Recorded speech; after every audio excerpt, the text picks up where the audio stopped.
Muy buenas noches. Es un gusto poder saludarles en esta noche de día viernes 25 de abril. ¿Cómo pasa el año, ah? Ya se nos va el cuarto mes del año. Eh, Soy Francisco Viguera, director ejecutivo de la Sociedad Bíblica Chilena. Por eso me ven un poco abrigado. Estamos acá al sur con temperaturas un poquito más bajas, pero todo muy bien, gracias al Señor.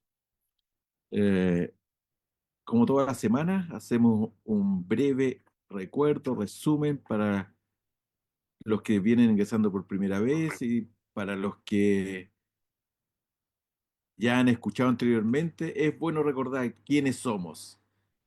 Las Sociedades Bíblicas Unidas, Fraternidad Mundial, que estamos en poco más de 150 países, conformado por estas sociedades bíblicas nacionales que hoy día juntos aquí en Latinoamérica nos unimos para poder dictar estas hermosas conferencias, webinars para instruir a la iglesia.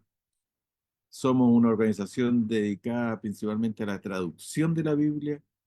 Es muy importante tener la Biblia traducida a el máximo de idiomas. La verdad que nosotros la leemos en español, otros en inglés, otros en chino, pero en mandarín, pero el Señor nos habla a cada uno de nosotros en nuestra lengua materna. Así que gracias al Señor por eso. También distribuimos, apoyamos a la iglesia con todas las herramientas bíblicas necesarias para que puedan desarrollar el ministerio que el Señor les ha llamado a entregar, ¿cierto? Que es llegar a todos los rincones de nuestra nación, de nuestros países, con la palabra de Dios. Las sociedades bíblicas son una organización que no tiene dueño. Los únicos responsables y dueños de las sociedades bíblicas son las iglesias. Así que trabajamos unidos junto a las iglesias en este hermoso ministerio de llevar la palabra de Dios, esta hermosa semilla, ¿no es cierto?, a los corazones de quienes lo necesitan y quieren crecer en fe.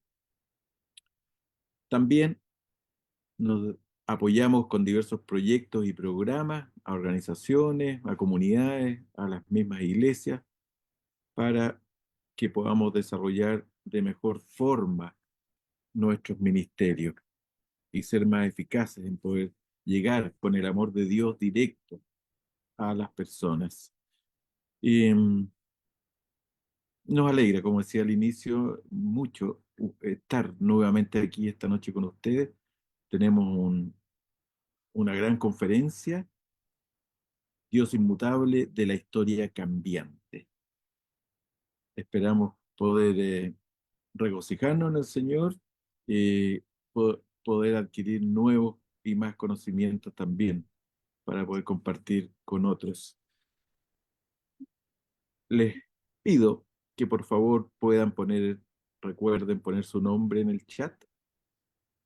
Al final de esta jornada vamos a tener un regalito por país y para poder identificarlo de qué países son, necesitamos conocer de dónde vienen.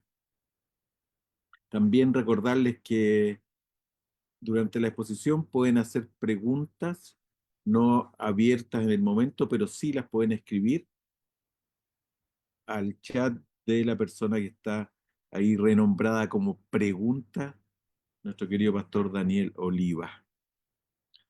Eh, Como les compartía hace unos segundos atrás, la importancia de poder tener la Biblia traducida a distintas lenguas, porque el Señor habla a través de nuestra propia lengua materna, también es necesario poder ir actualizando la escritura. Cada 20, 30 años hay cambio en nuestros lenguajes y necesitamos que sobre todo las nuevas generaciones, niños y jóvenes, puedan entender. Así que por eso las sociedades bíblicas están preocupadas continuamente en estar actualizando sus textos y buscando nuevas traducciones más cercanas al lenguaje que estamos usando hoy en día y de esta manera acercar la palabra de Dios a las personas. Así que voy a hacer lectura de un texto en esta noche para que me lo puedan poner ahí, lo puedan visualizar ustedes.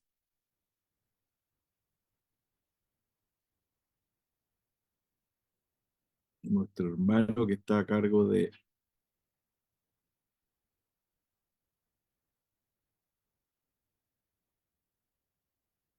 em,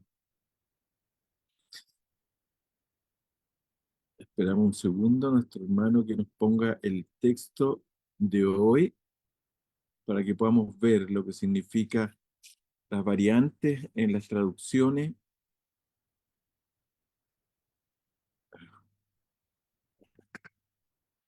Parece que nuestro hermano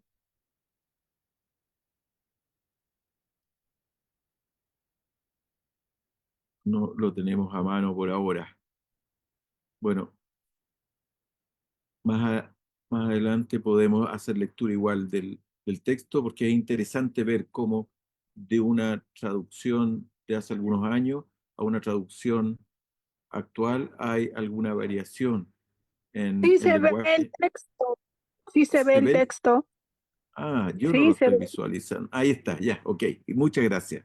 Muchas gracias. Bueno, en Reina Valera 60, la palabra dice así, respondió Ruth, no me ruegues que te deje y me aparte de ti, porque a donde quiera que tú fueres, iré yo, y donde quiera que viviereis, viviré. Tu pueblo será mi pueblo, y tu Dios, mi Dios. Donde tú murieres, moriré yo, y allí seré sepultada. Así me haga Jehová, y aún me añada que solo la muerte hará separación entre nosotros dos. Ruth 1, 16, 17. Y en lenguaje actual, lenguaje de hoy, la palabra nos dice en el mismo texto, pero Ruth le respondió, no me pidas que te deje y me aparte de ti a donde quiera que tú vayas. Iré yo.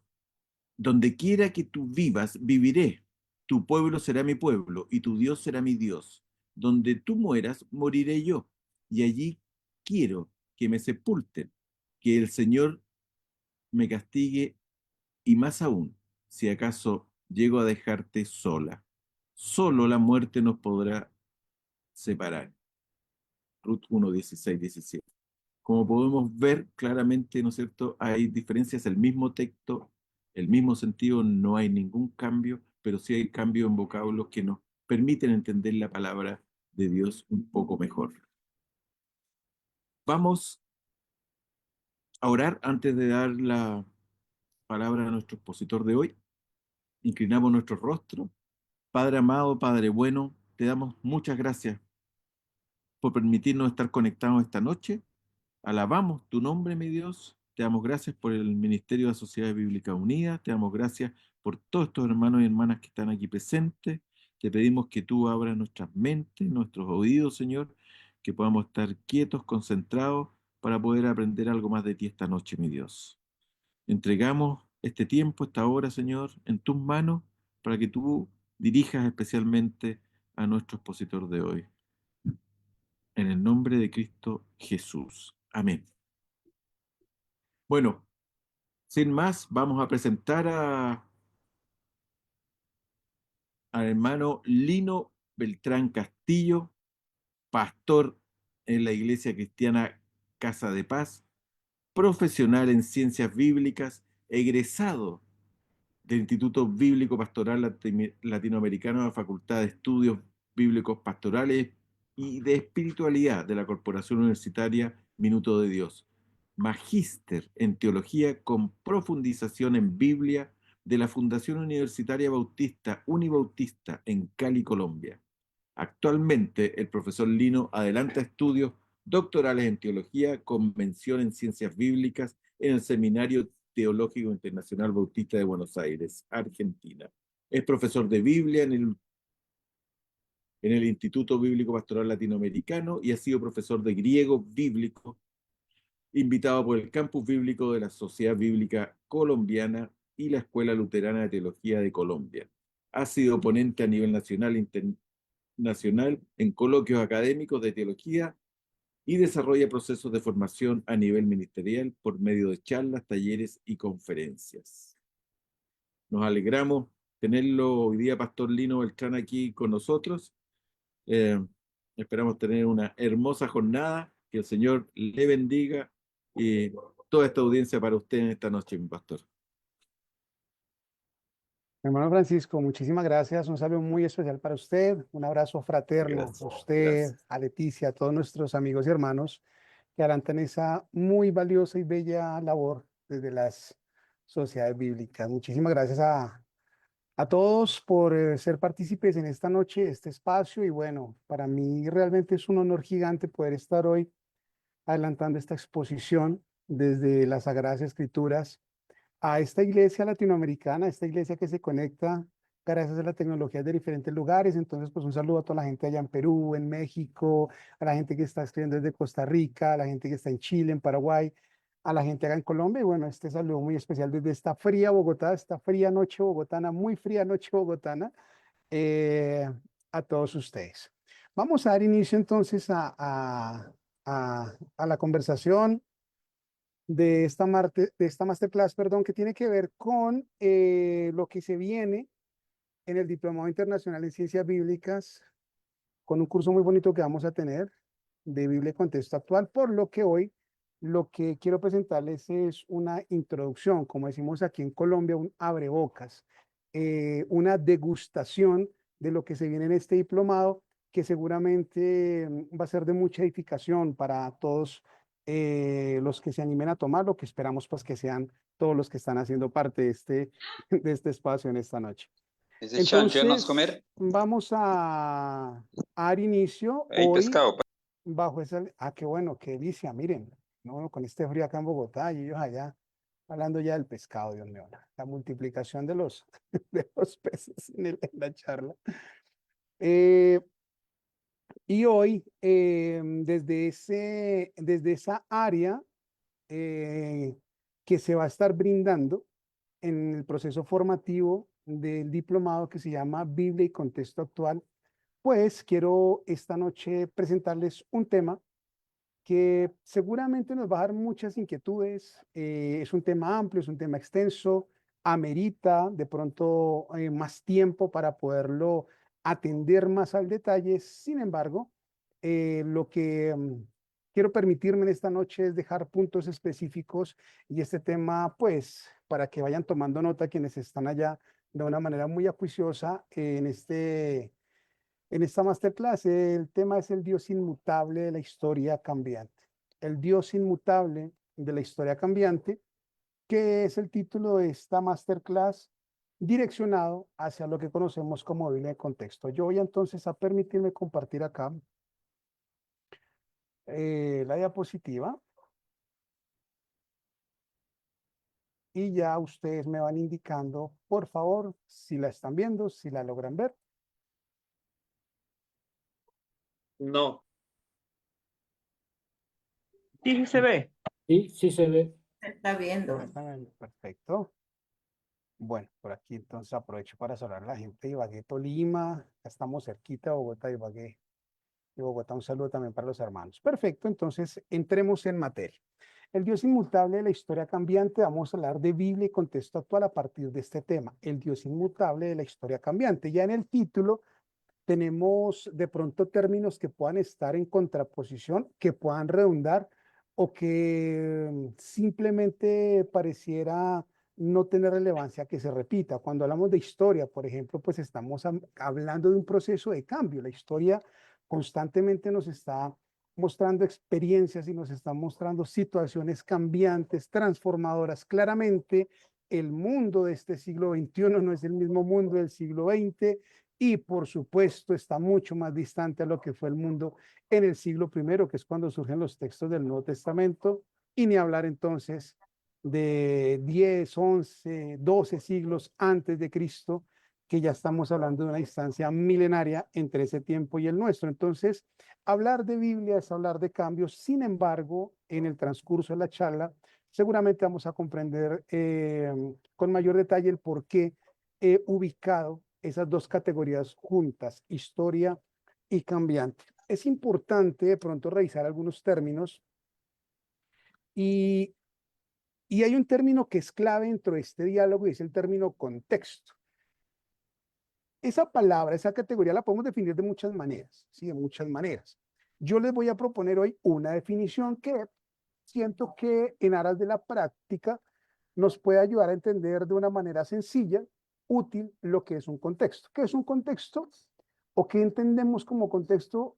Entendemos como contexto una serie de circunstancias que rodean un hecho. Cuando vamos a hablar de un hecho, vamos a notar que ese hecho está rodeado por diferentes circunstancias. Supongamos que hoy, en este mismo instante, desde nuestros diferentes lugares donde estamos cada uno en este momento, observamos la misma situación. No sé, un destello en el cielo que duró 5 minutos. Todos lo observamos. Todos vamos a hablar del mismo destello, pero seguramente los hechos que rodearon ese momento cuando nosotros lo estábamos observando nos va a llevar a narrar el suceso de maneras distintas. Uno le pondrán unos elementos, otros le quitarán otros y otros le agregarán. Entonces, cuando hablamos de contexto, estamos hablando de una serie de circunstancias que rodean un hecho. Y cuando hablamos de un contexto en la Biblia, en el caso de la Biblia, el contexto se va a referir a los elementos sociales, lingüísticos, humanos, en fin, todos esos hechos, situaciones y experiencias que hicieron parte en el proceso de formación de ese texto. La Biblia es un recurso de línea literaria que fue escrito por manos humanas, inspirado por la presencia divina, pero puesto por escrito por manos humanas. Entonces, cuando hablamos de la Biblia, estamos hablando del encuentro de una experiencia entre Dios y el ser humano. Entre Dios y el ser humano que le oye, el ser humano que le cree, el ser humano que se atreve a plasmar su experiencia por escrito. Sin embargo, es importante tener en cuenta, y esto es clave en los estudios bíblicos, que ese ser humano que está escribiendo está rodeado por circunstancias que sí o sí van a permear y van a influir en la redacción del texto. Entonces, cuando hablamos de contexto, estamos hablando de eso. Ahora, ¿qué tipos de contextos encontramos? Pues encontramos varios. Yo solamente quiero mencionar estos 3 que les presento aquí en la pieza gráfica.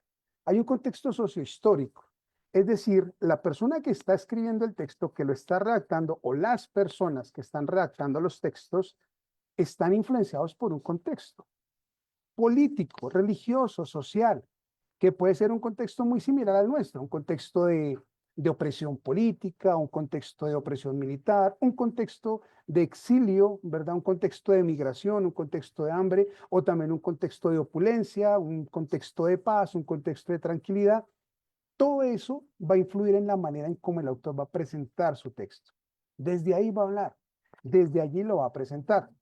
Justamente esos contextos históricos son los que permitieron el surgimiento de colecciones que nosotros tenemos en la Biblia hoy bien identificadas. Por ejemplo, el movimiento profético, ¿verdad? Y el movimiento apocalíptico, que viene a ser heredero de los profetas, los apocalipsis. Y cuando hablo de los apocalipsis, es porque hay varios apocalipsis. Es un movimiento completamente literario que surge por situaciones sociohistóricas puntuales. El contexto literario tiene que ver también, ¿cierto? Por esa influencia sociohistórica, pero el contexto literario allí, en el texto bíblico, hace referencia a las formas como se está presentando el texto. Es un poema, es una narración, es un discurso, es un apocalipsis, es un texto profético. Entonces, nos damos cuenta que no todos los textos de la Biblia están escritos de la misma manera. Claramente no es lo mismo leer un salmo, ¿verdad?, que leer de pronto un evangelio, aunque en los evangelios se citen los salmos. No es lo mismo y vamos a encontrar figuras literarias, vamos a encontrar recursos estilísticos que van a variar. Entonces, el texto también tiene un contexto literario y claramente el contexto humano, que es esa parte del escritor que le va a impregnar al texto que está poniendo por escrito. Entonces, todos estos elementos son los que van a alimentar. Estos son elementos contextuales. Entonces, cuando hablamos de un contexto, estamos hablando de estos elementos y de otros tantos que influyen directamente en la composición, redacción y creación del texto. Y sobre todos estos elementos, nosotros entendemos y tenemos claro que está el influjo de Dios que impulsa, anima y direcciona a que el escritor ponga por escrito esa experiencia de fe que él quiere plasmar y quiere dejar como un legado desde su puño y letra. Entonces, es importante de pronto, y claro, esto es muy, decimos aquí en Colombia, muy abuelo de pájaro, es decir, esto es una explicación muy rápida, que amerita y seguramente en el diplomado vamos a tener mucha más amplitud en este tema. Así que por esta masterclass, en lo que refiere al contexto, vamos a dejarlo acá, porque quisiera hablar de esto ahora. ¿A qué nos referimos cuando hablamos de la Biblia en su contexto? Pues nos referimos a que cuando el texto se está produciendo, el texto bíblico que hoy tenemos en nuestras manos, cuando nace el Evangelio de Marcos, cuando nace el libro de Isaías, cuando nace el libro de los Salmos, hay momentos puntuales. Hay una lectura puntual que se está haciendo en ese tiempo. Hay una comunidad destinataria específica en ese tiempo. Hay un autor que está escribiendo con el conocimiento que tiene del mundo en ese tiempo. Entonces, cuando hablamos de la Biblia en su contexto, nos referimos a todo lo que implica la influencia en la construcción y el nacimiento del texto bíblico. Biblia en su contexto. Cuando vamos a decir, yo quiero estudiar la Biblia en su contexto, entonces voy a profundizar en quién la escribió o quién se dice que la escribió, cómo la escribió, por qué escribe así, por qué usa estas palabras, a qué se estará refiriendo con estas categorías. Entonces, el texto bíblico tiene un contexto que fue ese que le permitió ver la luz. Allá, siglo I o siglo II, tercero, cuarto, quinto antes de Cristo. Esos textos surgieron en momentos específicos de la historia y desde allí es importante que nosotros caminemos para abordarlos. Pero cuando hablamos de Biblia en el contexto actual, ya es una dinámica que va en otra dirección. ¿Por qué? Porque nosotros hoy estamos leyendo textos y estamos alimentando nuestra fe desde textos que tuvieron un momento puntual en la historia, pero los estamos trayendo y haciendo vivos en nuestra historia, en nuestra propia experiencia. Entonces, la Biblia tiene su contexto, pero la Biblia ha seguido hablando a través de la historia. En cada periodo de la historia, pese a que los textos bíblicos nacieron o surgieron posiblemente entre el siglo VI antes de Cristo y el siglo II después de Cristo, hasta hoy, siglo XXI, esos textos han seguido hablándole a la humanidad. Es decir, que la Biblia se actualiza en los diferentes contextos, aunque ella tenga su contexto propio. Por eso podemos hablar de Biblia en un contexto actual, porque pese a que hacer un libro que estoy hablando estrictamente de su carácter literario, pese a ser un libro que vio la luz hace tantos años, hoy nos sigue hablando. Hoy nos sigue hablando. Se actualiza con cada lectura, se actualiza con cada experiencia, y aunque los personajes mencionados en los textos bíblicos claramente están muy distantes a nuestra experiencia sociocultural, ellos y nosotros, por ser humanos, tenemos las mismas experiencias internas, externas, de dolor, de alegría, de crisis, de situaciones de conflicto, en las que Dios nos ha hablado, nos sigue hablando y nos seguirá hablando. Entonces, esta primera parte, para de pronto hacer un panorama de lo que es Biblia, de lo que es contexto, y sobre todo de que la Biblia tiene su contexto, pero que cada que yo la leo, la traigo a mi contexto, al de hoy. Hablemos ahora de la historia. Porque es que los textos caminan en la historia. La palabra de Dios se ha leído a través de la historia. Hoy la seguimos leyendo y sigue alimentando nuestra fe. Y aquí es donde yo les decía al comienzo que siento que el término cambiante aplica perfectamente. ¿Por qué? Aunque decir historia es hablar de un proceso de cambios, decir cambiante es hacer un énfasis en que pese a que el ser humano sigue siendo ser humano, es decir, me explico, del siglo primero hoy, siglo XXI, no nos hemos transformado ni hemos evolucionado, ni nos han salido otros dos brazos, no, seguimos siendo los mismos seres humanos. Eh, la tristeza la seguimos sintiendo como la sentían en el siglo primero, por ejemplo, seguimos sintiendo alegría como la sentían en el siglo primero. El ser humano siempre ha sido el ser humano, pero los procesos que el ser humano ha vivido no. Entonces, aunque el ser humano siempre ha sido ser humano en la historia, los procesos históricos y las experiencias dentro de la historia sí han cambiado y han cambiado de maneras drásticas. Pero cuando hablamos del texto bíblico, debemos reconocer, y aquí ya nos vamos a, a compenetrar un poco con esas formas que el texto bíblico presenta que a veces parecen extrañas porque diera la impresión de contradecirse.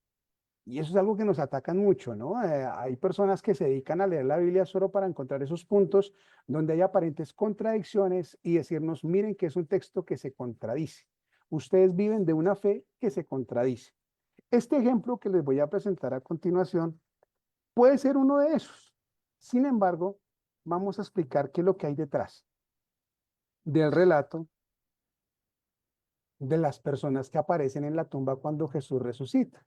Y quise traer este ejemplo, pues muy propicio a que estamos saliendo de Semana Santa y que hemos, en la gran mayoría de nuestras congregaciones, realizado actividades muy especiales enfocadas en el ejercicio de la resurrección. Ahora bien, vamos a responder esta pregunta y les voy a pedir que la respondan. No vayan a mirar la Biblia, lo que ustedes tengan en este momento codificado en su cerebro, en su mente, lo que ustedes recuerden. Respóndanla en el chat rápidamente. La pregunta es, ¿quién aparece en la tumba cuando Jesús resucita? Tranquilos, lo que ustedes tengan allí, lo que recuerden de esos personajes o de ese personaje ¿quién aparece en la tumba cuando Jesús resucita? Yo voy a dar un minutico para que ustedes escriban y yo voy leyendo acá. A ver. Un ángel, las mujeres que lo seguían, un ángel, los ángeles, el ángel, dos varones de vestiduras blancas, un ángel, María Magdalena, María, Pedro y un ángel, un ángel. En otra cita dice que dos varones, dice Jael Álvarez, María Magdalena, bueno, los ángeles, un ángel, dos ángeles, un ángel. Bien. La gran mayoría, por lo que yo percibo acá, la gran mayoría están diciendo un ángel, un ángel, un ángel. Entonces démonos cuenta que en el contexto de hoy, para la gran mayoría, por lo menos en este ejercicio de esta charla, quien aparece es un ángel, ¿sí? Un ángel. Otros dicen dos ángeles. Curiosamente, ninguno me ha mencionado a alguien que es clave en un evangelio. Clave, pero y es el primero que vamos a ver. Bueno, listo, a cerrar acá. Gracias a todos por su participación. De verdad, les agradezco mucho. Entonces, vamos a responder esta pregunta para hablar un poco a qué me refiero cuando hablo de la historia cambiante. Y es que los textos bíblicos, y en este caso los evangelios, que es el ejemplo que nosotros traemos acá en este caso, nos van a permitir observar que hay cosas que van cambiando en sus redacciones, que hay tradiciones y relatos que no son iguales, y que hay tradiciones y relatos que se escriben de forma distinta y eso claramente tiene una intención. Entonces, aquí, ¿qué vamos a observar? El texto en su contexto, la Biblia en su contexto. A esta pregunta nos va a responder Marcos. Marcos, ¿qué nos va a decir? Preguntémosle a Marcos, al Evangelio de Marcos. Marcos, ¿quién aparece en la tumba cuando Jesús resucita? Entonces, en el capítulo 16, versículo 5, 16:5, Marcos va a mencionar tres mujeres. Y ojo, porque es que las mujeres tampoco son el mismo número en todos los evangelios. Marcos va a mencionar a Salomé, Mateo va a omitir a Salomé, Marcos va a hacer énfasis en una María, madre de un Jacobo, Mateo la va a llamar otra María, Lucas va a hablar de mujeres, ¿sí? Algunas mujeres, no dice cuántas, algunas mujeres no las va a mencionar, y Juan va a ubicar al final solo a una, que es María Magdalena. Miren ya cómo solamente en la presencia de las mujeres en la tumba de Jesús ya tenemos unas variantes interesantes. Es decir, hay una historia cambiante. ¿Cuál es la historia? ¿Cuál es el relato? La resurrección, pero es cambiante en la forma, por lo menos, de la presentación de los personajes. Pero aquí la pregunta es quién aparece en la tumba cuando Jesús resucita, que aplicaría también para decir quiénes son los primeros en ir a la tumba después de que Jesús es sepultado. Y vamos a dar cuenta que siempre son las mujeres, pero que no son las mismas en todos los relatos. Ahora, Marcos 16:5 va a decir que las mujeres allá en la tumba eidon neaniskon, que eso se traduce como vieron al joven. Si ustedes tienen algunas traducciones dicen que vieron a un joven. ¿Sí? De pronto si alguien la tiene por allí, yo estoy viendo los chats, tranquilo, estoy tratando de leer aquí sus participaciones. De pronto, si alguien me puede confirmar si en su Biblia está traducido Marcos 16:5 como vieron a un joven. Muy bien, Elena me dice sí. A un joven de Ok, Reina Valera, sí, del 60. muy bien. Esa traducción no está tan cercana a la forma como el griego nos lo presenta. Sí, la palabra joven es la palabra neaniskon, que ustedes ven ahí, la segunda palabra, está en griego, y ese término está en un caso acusativo en griego. Y el caso acusativo es un indicativo de dirección, o sea, ¿hacia quién? Ellas vieron al joven. Al joven es como una traducción un poquito más cercana de pronto a lo que el texto griego nos está proponiendo. Y ustedes dirán, pero ¿cuál es la diferencia entre decir vieron al joven a decir vieron a un joven? Pues resulta que en Marcos hay un joven que es un misterio. No sé si ustedes lo han leído, que va a aparecer en el momento en que Jesús es apresado.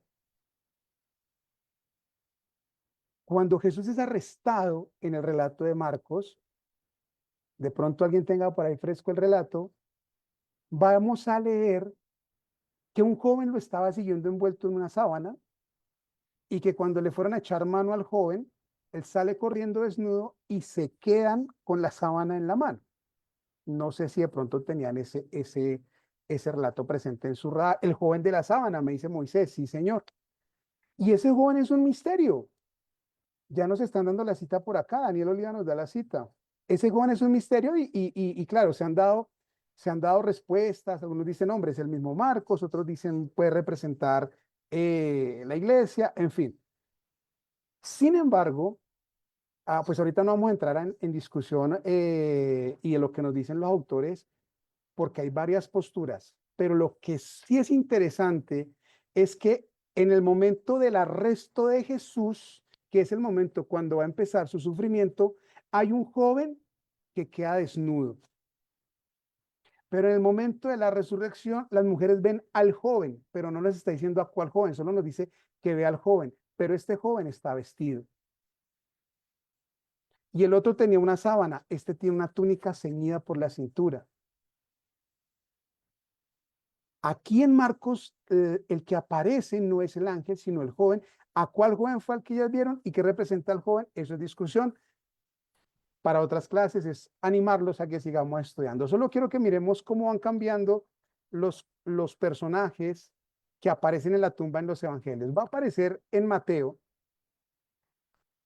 ya no un joven, sino que Mateo en la escena de la tumba va a decir que lo que van a ver las mujeres, ¿sí? Es un ángelos gar Kyriou, o sea, un ángel del Señor. Esas tres palabras que ustedes ven en griego, la segunda palabra que se ve en la mitad, la palabra gar, es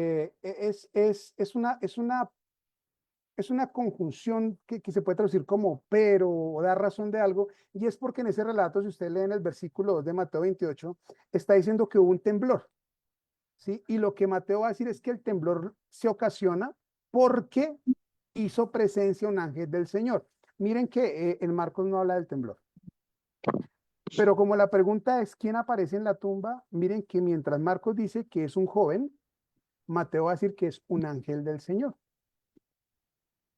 ¿Y por qué coloco yo Marcos primero que Mateo? Y no Mateo primero que Marcos, como está de pronto en el orden de muchas de nuestras Biblias. Porque hoy se estima que Marcos es el evangelio primero, del cual parten y toman Mateo y Lucas. Entonces, la tradición desde Marcos, si es la primera, va a decir que en la tumba aparece un joven, en Mateo va a decir que aparece un ángel del Señor. Pero luego viene Lucas, y Lucas no nos va a decir que fue un joven ni que fue un ángel. En Lucas 24:4 va a decir que lo que vieron las mujeres, ¿verdad? El idú Andrés dio. ¿Qué fue lo que vieron? Vieron dos varones. Miren cómo los relatos de los evangelios nos van presentando diferentes personajes que aparecen en la toma. Entonces alguien dirá, es lo mismo. No, no es lo mismo. No es lo mismo decir joven que decir ángel, y no es lo mismo decir un ángel que decir dos varones. Y luego va a venir Juan, que posiblemente está escrito, es el último de los 4 evangelios en escribirse, posiblemente a finales del siglo I, y Juan va a decir que María Magdalena, María de Magdala, en la tumba, allá en 20:12, de orei dio angelus. Ella observó 2 ángeles. ¿Esto qué nos permite ver a nosotros? Que cada evangelio está evidenciando su propio contexto. Para Marcos es importante decir que quien aparece en la tumba es un joven, y teológicamente en su evangelio vamos a indagar y a encontrar por qué la categoría de joven es importante para Marcos. Seguramente el público y la comunidad que va a recibir ese mensaje de Marcos necesita comprender por qué un joven es el que aparece en la tumba. Pero para la comunidad de Mateo, que es una comunidad más caracterizada de pronto por su arraigo en la normatividad judía, Mateo va a decir que quien aparece allí es un ángel del Señor. Lucas va a hablar de 2 varones, pero si ustedes revisan Lucas 24 más adelantico, van a aparecer otros 2 varones.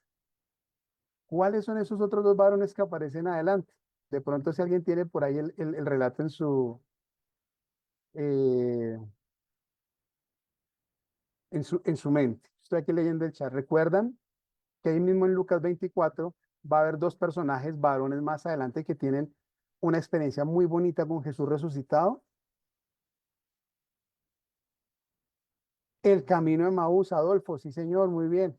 Entonces miren que ese término de los 2 varones tiene relación con el anuncio de la resurrección.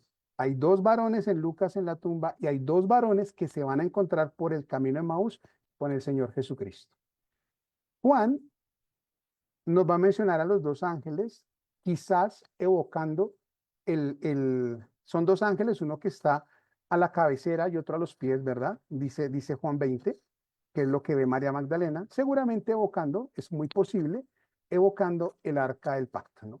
Que tiene sus 2 ángeles allí, en el arca, que es donde permanece la presencia, pero que realmente va a representar en su interior el mismo vacío de la tumba, que hoy está vacía, no porque Dios no esté presente, sino porque Dios trascendió en la experiencia de la resurrección a la vida eterna. Esto solamente para que miremos cómo hay una historia cambiante. ¿Cuál es la historia? La resurrección. ¿Cuál es el elemento fundamental de estos 4 relatos? La resurrección. Ninguno va a decir que Jesús no resucitó, no. Todos están centrados en esa verdad para la fe. Jesucristo resucitó, y su resurrección fue un hecho que trascendió y marcó la historia hasta hoy de la humanidad y la ha cambiado. Su resurrección fue el detonante que hizo que la fe en él explotara por las comunidades del Asia Menor y las comunidades del Mediterráneo hacia el siglo I, finales del siglo I, ese mensaje de la resurrección. Sin embargo, ¿cuál es el proceso cambiante en la historia? En este caso, los personajes que aparecen en la tumba. A esto nos referimos cuando hablamos de una historia cambiante. Y es que la fe no es que se transforme, sino que la fe va comprendiendo a Dios desde el punto en el que el creyente está. Desde ahí va a comprender a Dios.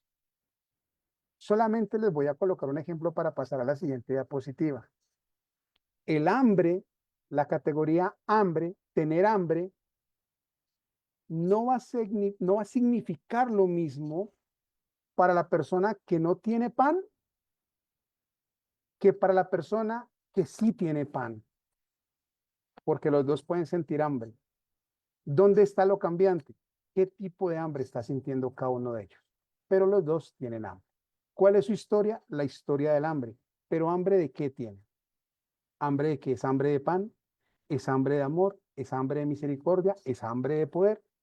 Entonces, la historia está contada desde la categoría del hambre, pero se va a cambiar de acuerdo a la experiencia que cada persona tiene. Ya voy a entrar a la parte final, que son las diapositivas de pronto un poquito más densas, pero voy a ser muy concreto. Solo quiero preguntarles cómo vamos hasta acá.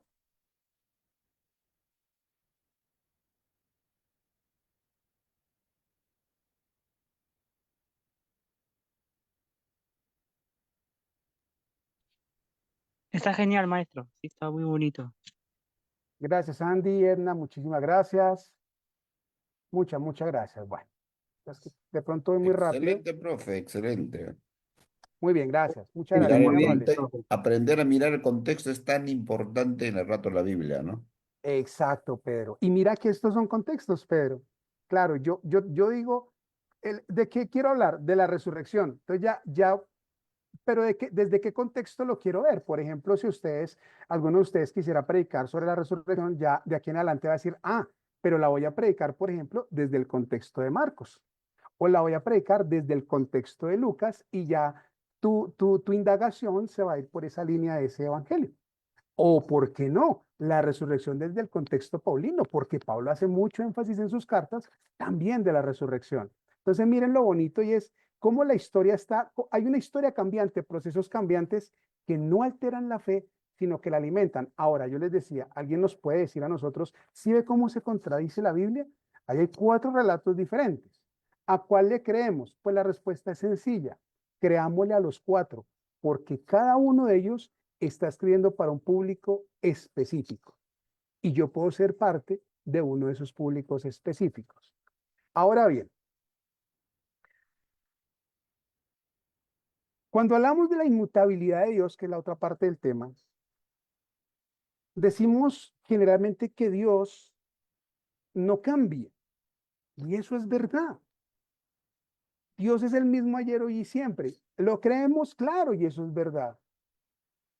Pero ¿de dónde hemos sacado nosotros esa expresión que Dios es el mismo ayer, hoy y siempre? Pues desde la Biblia. Pero ¿dónde dice la Biblia que Dios es el mismo ayer, hoy y siempre? Bueno, vamos a tener que partir de este texto, del texto que está en Hebreos 13:8. Pero si ustedes lo notan, el texto no está hablando de Dios, sino está hablando de Jesucristo. Claro, ¿qué podemos decir? Es que hablar de Jesucristo es hablar de Dios. Pero miren que tal vez estamos haciendo un mal uso de la expresión, porque lo que nos dice Hebreos 13:8 es, Jesucristo es el mismo ayer y hoy y por los siglos. Entonces, debemos mirar el contexto. ¿De qué está hablando el escritor de Hebreos en ese capítulo 13? ¿Qué viene diciéndole a su público para decirles que Jesucristo es el mismo ayer y hoy? Pues miremos 3 elementos claves. Lo primero que quiero que observen es que en el capítulo 1 de Hebreos, en los versículos 11 y 12, el autor de Hebreos va a citar un salmo. Es el Salmo 102, 25 al 27. Salmo 102, versículos 25 al 27, que los va a citar el escritor de Hebreos en el capítulo 1, versículos 11 y 12. Y lo que el Salmo le atribuye a Dios, el escritor de los Hebreos se lo atribuye al Hijo. ¿Qué es lo que dice ese Salmo? Ese Salmo 102, 25, 27. Pues está hablando del Dios que no cambia, del Dios que es el mismo. Y cuando llega al capítulo 13, le va a recordar a su público, Jesucristo es el mismo ayer, es decir, Jesucristo es el mismo Dios que fue citado en los Salmos y que se ha presentado hoy en la imagen del Hijo. Por eso está diciendo que Jesucristo es el mismo ayer, hoy y por los siglos. El que se hizo presente en la creación, el que es exaltado en los Salmos como Señor, es el mismo que está hoy con nosotros y es el mismo que va a estar siempre. Ahora bien, hablar de inmutabilidad no es hablar de que Dios hace siempre lo mismo, que eso es otra cosa. Una cosa es decir que Dios es el mismo, que no cambia, pero otra cosa es decir que siempre actúa de la misma manera, ¿sí? Claro, esto ya se los acabé de decir, Jesús es el que habla en su escrito, pero quiero que miremos este tercer punto y es esto. Decir que Jesús, Dios, es el mismo, es decir que es único. Cuando hablamos de que Dios es el mismo y cuando el escritor de Hebreos está diciendo que Jesucristo es el mismo, está diciendo que es el único Dios. O sea, el mismo Dios que se adoró en el monte, el mismo Dios que estuvo presente en la creación, es el mismo que está hoy con nosotros. Eso es lo que el texto está diciendo. Lo que el texto no está diciendo es que Dios se comporta siempre de la misma manera, y ahí es donde muchas veces de pronto podemos aplicar o hacer una mala aplicación del texto. Les voy a explicar en qué me baso. Que nosotros leemos en el texto bíblico que hay milagros de Jesús, claro que sí. Entonces encontramos que Jesús sanó. Y oramos por alguien para que Jesús sane, o tal vez oramos por nosotros para que Jesús nos sane. Y oramos con fe, creyendo, y no nos sanamos. Y empezamos a preguntarnos, ¿acaso no es el mismo ayer, hoy y por los siglos? Por lo tanto, si es el mismo, ¿por qué a mí no me sana? Ojo, si es el mismo, pero recuerden que también así como en el texto bíblico sanó, hay otros casos en los que no sanó. O donde dejamos el bástate mi gracia que le dice a Pablo. Pablo, te tiene que ser suficiente mi gracia la que te sostiene y la que te da fuerzas. Eso es muy bonito. Dios es el mismo ayer, hoy, siempre, claro, pero ¿cómo encontramos a Dios nosotros en todo el canon bíblico? Encontramos a un Dios que dialoga, encontramos a un Dios que calla, es decir, no siempre habla, pero tampoco siempre calla. Un Dios que se inquieta, un Dios que se enoja, un Dios que ama, un Dios que corrige, pero también es un Dios que perdona. Un Dios que trae juicio. Entonces, cuando hablamos de la inmutabilidad de Dios, estamos hablando de un Dios que es el mismo, pero que opera y se mueve como Él quiere, de muchas maneras. De hecho, se presenta de diversas maneras. No se presenta siempre de la misma forma. Un día se presenta en el monte, otro día se presenta en la zarza, otro día aparece manifestado en la presencia de 3 varones, se presenta en visiones. Dios es el mismo, pero no siempre se presenta de la misma manera. Entonces, cuando hablamos de la inmutabilidad de Dios, estamos hablando de eso. Ahora, los conceptos, y ya con esto voy terminando, creo que me quedan 10 minutitos. Los conceptos o la concepción cambiante acerca de Dios en la historia nos invita a pensar en esto, en el contexto actual. Y quiero ponerles este ejemplo. Este es un ejemplo de taller. Así que tengan la Biblia ahí a la mano y hagamos este ejemplo de taller. Para mostrar cómo Dios sigue siendo el mismo, pero que los tiempos van cambiando y la historia va cambiando. Y cuando la historia cambia, pasa lo que pasó con los evangelios en el ejemplo que vimos con anterioridad, que se va narrando de forma diferente el suceso. Pero Dios sigue siendo el mismo. Es decir, la resurrección sigue siendo una realidad. El resucitado sigue siendo el mismo, aunque los autores de los evangelios pongan unos elementos diferentes para hacer énfasis en lo que ellos consideran que deben hacer énfasis en sus relatos. Entonces, miren, este es un ejemplo. Tomen papel y lápiz. En algunos círculos cristianos hoy se habla de las maldiciones generacionales. Ahora, ¿por qué se habla de eso? ¿Qué es una maldición generacional? ¿De dónde sacamos el término? ¿De dónde ha salido el término? ¿Qué entendemos por maldición generacional? Pues de una forma práctica, que los hijos cargan con los errores de los papás. Es una forma de entender, es una forma de entender. Ahora bien, ¿qué dice la Biblia al respecto de las maldiciones generacionales? Pues resulta que la Biblia nos va a decir tres cosas muy concretas frente a este tema. Si nosotros lo observamos y vámonos en la historia de la Biblia, si nosotros lo observamos en el Pentateuco, es decir, en el punto de la historia, cuando Israel está saliendo de ser esclavo y está deambulando en el desierto y está apenas en camino de convertirse en nación cuando todavía no lo es, en el Pentateuco, en textos como Éxodo 25, Deuteronomio 5:9 y Deuteronomio 28:32, se va a hablar de las maldiciones hasta la tercera y cuarta generación. ¿Qué dice Éxodo 25, por ejemplo?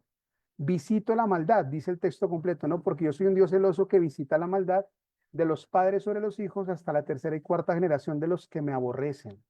Deuteronomio 28 dice, tus hijos y tus hijas serán entregados a otro pueblo y tus ojos lo verán. ¿Cuál es el contexto acá? Pues que Dios está presentando primero el decálogo de la ley en Éxodo, donde les está invitando a alejarse de la idolatría para que sus hijos y sus generaciones no sufran. Y en Deuteronomio les está presentando lo mismo, ¿no? Esa elección entre las bendiciones y las maldiciones. Entonces, en el Pentateuco, en esa tradición del Pentateuco, en ese punto de la historia, la experiencia del pueblo le llevaba a entender que lo que ellos hacían mal delante de Dios iba a trascender a sus hijos. Que si ellos pecaban, sus hijos automáticamente quedaban impregnados con ese pecado. Eso es lo que en el Pentateuco vamos a entender ahora.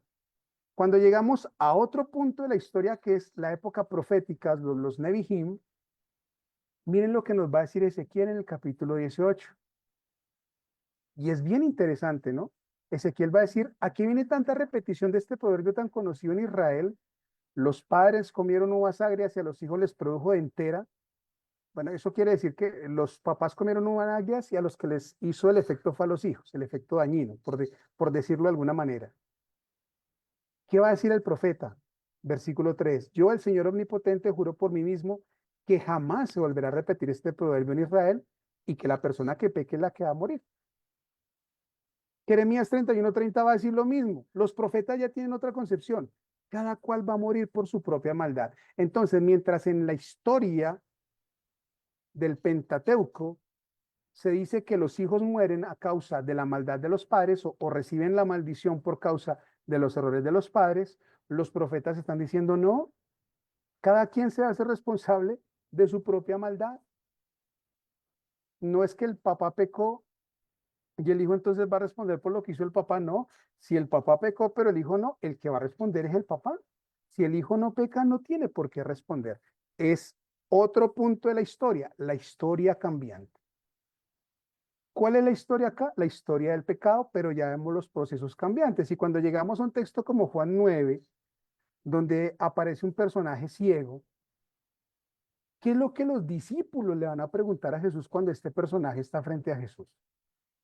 Juan 9, es decir, en los evangelios, la concepción es otra. Al pasar Jesús, dice Juan, vio un hombre ciego de nacimiento. Miren, es ciego de nacimiento. No fue que se quedó ciego a los 12, 13 o 18 años, no. Nació ciego y claro, como era ciego de nacimiento, a los discípulos les va a surgir una pregunta que está arraigada en la tradición de los profetas y en la tradición del Pentateuco. ¿Qué es lo que ellos van a preguntar? ¿Quién pecó? ¿Este o sus padres para que haya nacido ciego? Nos damos cuenta que ellos ya le están atribuyendo a la ceguera el pecado. Para que este sea ciego fue o porque pecó él o porque pecaron los papás. Ellos están arraigados a las tradiciones de los profetas y el Pentateuco y Jesús les dice no, ni pecó él ni pecaron sus padres. Viene otra concepción, ¿no? Este hombre nació así para que las obras de Dios se manifiesten en él. Entonces, no todo el sufrimiento del ser humano tiene que ser por pecado o viene por pecado. El ser humano a veces sufre para que la gloria de Dios se manifieste en él. Así que a veces no nos afanemos porque, Señor, porque estoy pasando situaciones tan difíciles y tan complejas y yo no he cometido errores. Bueno, la gloria de Dios se va a manifestar en ti. ¿Cómo entender entonces este tema de las maldiciones en el contexto actual? Porque ya la Biblia nos lo plantea en su contexto, vámonos para el contexto actual. Pues si yo me voy al Pentateuco, voy a comprender que hoy sí hay experiencias que los hijos van a aprender desde el ejemplo de los papás. ¿Sí? Y si ustedes se dan cuenta, ahí en el Pentateuco se habla de que hay hombres que aborrecen a Dios y aborrecen la ley.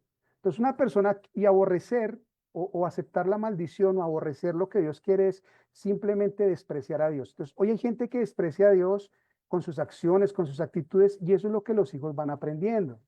Entonces, hoy los hijos ven que sus papás, de pronto, en vez de compartir con ellos en un parque, un fin de semana, se sientan a ingerir licor, pues el niño tal vez va comprendiendo que lo que debe hacer los fines de semana cuando él crezca o lo que tiene que hacer es ingerir licor, porque lo que aprendió de su papá. Es decir, que lo del Pentateuco se actualiza hoy, porque tenemos casos así. Pero también lo de los profetas se actualiza hoy.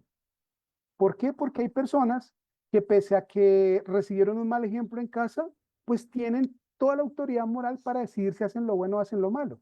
No, es que en mi casa todos, vengo de una familia de personas que son ladronas, pero yo decidí no ser ladrón porque eso no es bueno. Los seres humanos tenemos toda la capacidad de decidir y de reconocer lo que es bueno y lo que es malo. Entonces los profetas también, el mensaje de los profetas se actualiza hoy. Y el de Juan, claro, porque Juan nos está diciendo que muchas de esas experiencias que nos llevan a nosotros a sufrir no son necesariamente porque hayamos cometido un error, sino porque la mano de Dios se está moviendo para glorificarse en esa situación que me ha llevado a mí a padecer. Termino con esto a manera de reflexión. Ya se nos fue el tiempo. Hay mucho que decir, claro, de esto hay más que decir, de esto hay más que decir, pero para eso vamos a tener el diplomado, vamos a tener las clases con más horas. Esto solamente es un abrebocas, como les decía. Hay mucho que decir en cuanto a la Biblia y el contexto actual, pero a manera de reflexión, esta es una reflexión que yo hago después de todo esto, pero seguramente ustedes van a tener sus reflexiones también. Bienvenidas son. A manera de reflexión, ¿qué puedo decir yo? Que el Dios verdadero de hoy es el mismo Dios verdadero de siempre. Es el mismo. Por eso es inmutable, no cambia, no tenemos otro Dios, es Él. En eso consiste su inmutabilidad. Por lo tanto, su actuar sigue siendo el mismo de siempre, aunque la historia de la humanidad cambie de manera brusca e intempestiva con el transcurrir del tiempo. Hoy somos felices, dichosos, gloriosos y llenos de júbilo, porque el mismo Dios que sacó a Moisés y al pueblo con mano fuerte, el que abrió los mares, es el mismo Dios que camina hoy con nosotros. Pero también ese mismo Dios que corrige y corrigió al pueblo con mano fuerte, es el mismo Dios que me corrige a mí con mano fuerte. Pero el mismo Dios que abrazó a los suyos en medio del dolor, es el mismo Dios que me abraza a mí en medio del dolor. Y el mismo Dios que le dijo a la mujer, yo te perdono, pero no peques más, es el mismo Dios que me dice a mí, yo te perdono, pero no peques más. Y esta es solo una de las maneras que quería presentar esta noche para que nos demos cuenta cómo podemos articular desde este tema llamado el Dios inmutable presente en la historia cambiante, cómo podemos articular la Biblia desde sus contextos con nuestros contextos actuales. Muchísimas, muchísimas gracias. Voy a detener la presentación. Eso sería por el momento todo. Excelente, profesor Lino. Muchísimas gracias por esta magistral ponencia. Usted ha hecho uso de diferentes tipos de herramientas, ¿no? Desde la herramienta del análisis de texto, comparación de versiones, ha estado haciendo uso del contexto. Y esto es una pequeña muestra del diplomado en Ciencias Bíblicas que vamos a iniciar el sábado 3 de mayo y el profesor Lino será el docente. Y mientras ustedes van preparando sus preguntas para que luego vamos a dar pase al hermano Daniel Oliva para dirigir esta parte, voy a invitarles a participar el día de mañana, sábado, en un promedio de 9, 10 de la mañana, a un masterclass sobre liderazgo. No se lo pueden perder. Vamos a estar compartiendo en los Facebook de la Sociedad Bíblica de cada país, las invitaciones y también a los WhatsApps de cada país para que ustedes puedan conectarse. Muy bien, voy a pedir que mi compañero Raúl pueda compartir un video acerca del diplomado en Ciencias Bíblicas que estaremos iniciando el sábado 3 de mayo. El Diplomado Internacional en Ciencias Bíblicas. Aprenderás herramientas científicas de la formación del texto de la Biblia, que te permitirá valorarla desde su cultura, historia y contenidos. Inicio 3 de mayo. Se estudia todos los sábados según el horario de tu país. Contamos con los mejores docentes de Latinoamérica, especialistas en Biblia y ciencias bíblicas. El diplomado cuenta con un campus bíblico virtual. Puedes estudiar en tiempo real o manejar tus propios horarios. Serán certificados por las Sociedades Bíblicas Unidas. Informes e inscripciones: Facebook, Sociedad Bíblica de tu país. Súmate a nuestra comunidad de estudiantes, Sociedades Bíblicas Unidas, Campus Bíblico Virtual.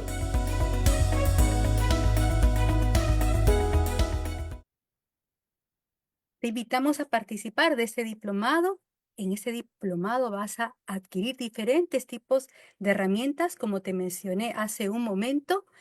Herramientas como la historia, la filología, la arqueología, la sociología, entre otras que te ayudarán a analizar de forma seria el texto bíblico y así poder interpretarlo, analizarlo y, lo más importante, aplicar ese mensaje que trasciende para nuestro tiempo. Y justamente el profesor Lino va a estar enseñando un curso que se llama Biblia y contexto actual. Así que les invitamos a participar. Muchas gracias. Así que daré pase a nuestro hermano Daniel Oliva de la Sociedad Bíblica de Ecuador. Adelante. Gracias, hermana Leticia. Gracias, profesor Lino. Para mí es una alegría y una bendición haber participado y visto su exposición. Tengo solamente dos preguntas. Creo que como usted dijo y como lo dijo hermana Leticia, esto es un abrebocas de lo que nos llevaría un curso mucho más intenso, y que se va a poder desarrollar.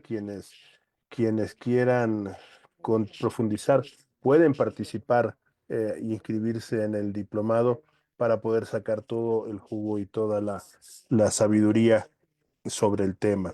Pero tengo dos preguntas solamente. Usted mencionaba al inicio, mencionó sobre los distintos contextos, el literario, el histórico y también el personal, pero habló también de la experiencia de fe.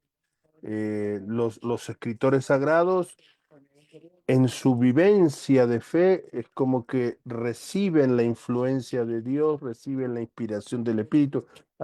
Podemos utilizar varios términos, pero ¿cómo podemos entender eso más para que no quede así suelta la idea de que, bueno, cada quien escribió con lo que se le pegó en gana?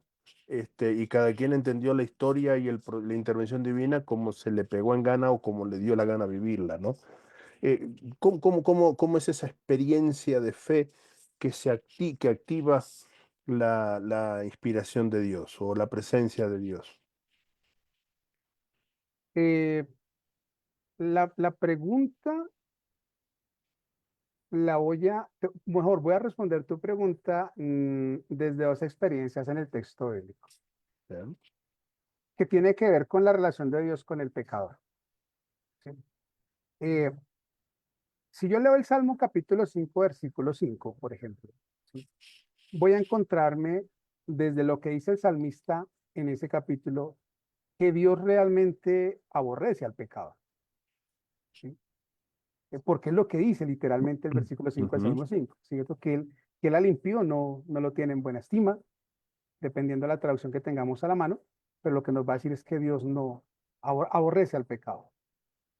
Pero cuando yo leo textos en el Nuevo Testamento, ¿cierto?, desde la teología de Juan, desde la teología de Pablo, pues voy a encontrar que justamente lo que lleva al Señor al sacrificio en la cruz es el amor por el pecador.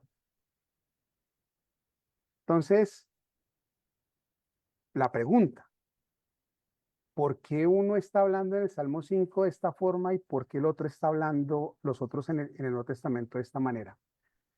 Porque cada uno, desde el momento, desde su contexto, desde su situación, le está hablando al pecador de la forma en cómo ese pecador necesita escuchar su mensaje. Entonces, ¿cómo impacta Dios en la persona? Lo que en ese momento esa persona que se deja influir necesita decirle a ese grupo que está ahí escuchando. El escritor del Salmo 5 le está escribiendo seguramente o está redactando ese salmo porque es un himno realmente para que el pueblo escuche que Dios no quiere tener ninguna relación con el pecado. Está siendo fuerte para sacudir al pecador y llamarlo al arrepentimiento. Pero los escritores en el Evangelio le están hablando a los otros pecadores que tal vez se consideran ya sin ninguna oportunidad para llegar al Señor. Entonces, el influjo de Dios nos habla a todos. La pregunta y una segunda pregunta que surge de la tuya puede ser, entonces, ¿con cuál me quedo? ¿Con la del Salmo 5 o me quedo con lo que dice el apóstol? Yo siempre les digo, quédense con las dos, porque hoy, la mayor evidencia de que Dios es un Dios infinito es que cada uno de nosotros somos completamente diferentes. Todos somos seres humanos, pero cada uno es un mundo diferente. Y hoy todos como pecadores vamos a necesitar que se nos hablen diferentes. Mañana seguramente en algún escenario pastoral yo tendré que hablarle a alguien desde el Salmo 5 y decirle Dios con su conducta no va y usted es un enemigo de Dios por la situación que esa persona viva. Pero segundamente en otro escenario voy a hablarle de la otra forma, decirle no te preocupes que hay esperanza porque el Señor te ama aunque seas pecador. Entonces el influjo de Dios también se va a dar de acuerdo a la realidad de cada uno de los escritores. Gracias. Y la otra pregunta tiene que ver con el ejercicio que hizo el profesor sobre las maldiciones generacionales. Y me llamó mucho la atención el entendimiento del texto de Juan al final. O sea, tenemos tres momentos, ¿no? Pentateuco, tenemos los profetas y tenemos los evangelios. El evangelio. Ahora, ¿cuál podríamos decir así como una regla básica, entendiendo la conexión lo que dijo ahora en la primera pregunta, ¿no? Pero como una regla básica inicial, ¿cuál podemos entender que es el factor determinante para el entendimiento de un texto hoy? Pentateuco, la rigidez del Pentateuco, apedriemos a fulano, apedriemos a mengano, cortemos lazo con todo el mundo. Los profetas, bueno, ustedes están mal, pero Dios todavía los sigue buscando. O Jesús, la presentación y la interpretación, tanto en palabras como en hechos de Jesús en los evangelios. Son tres contextos diferentes y nosotros lo leemos de un cuarto.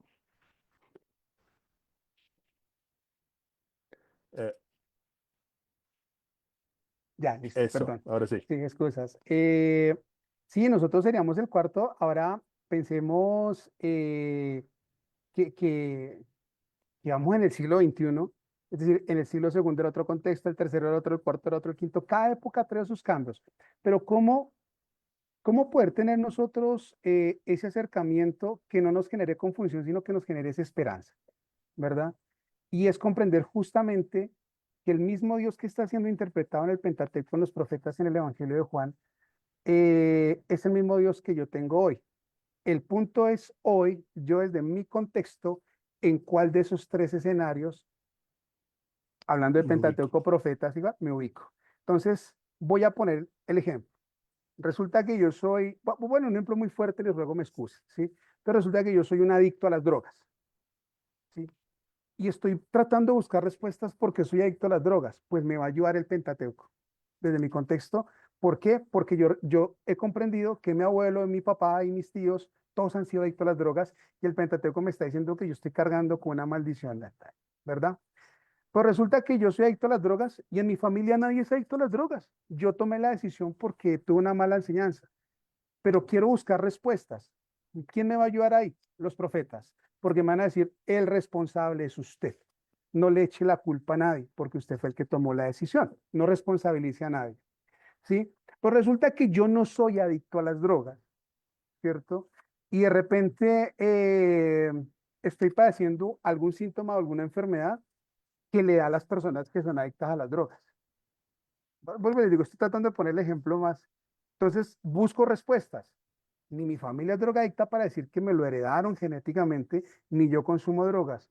Entonces, esta experiencia que estoy viviendo, ¿por qué es? Ya me va a ayudar Juan, porque Juan me va a decir, no es que tú seas malo, ni que tu familia haya sido mala, sino porque hay una situación en la que Dios se quiere glorificar en tu vida por medio de esa situación.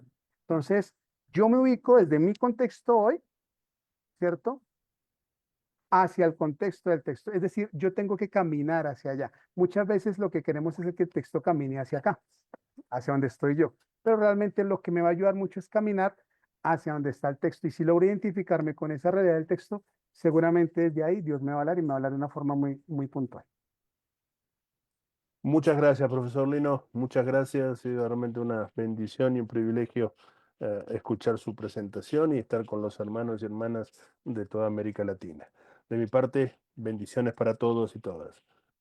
Hermana Leticia, seguimos o Francisco, seguimos adelante. Muy bien, les invitamos a abrir sus micrófonos. Muchas gracias, profesor Lino. Un gran abrazo para todos y los esperamos en el Diplomado de Ciencias Bíblicas que inicia el 3 de mayo. Dios les bendiga. Muchas Bendiciones, gracias. muchas gracias. Muchas gracias a todos, a autoridades bíblicas y al profesor Magister Lino. Bendiciones. Gracias. Gracias, Pastor Lino.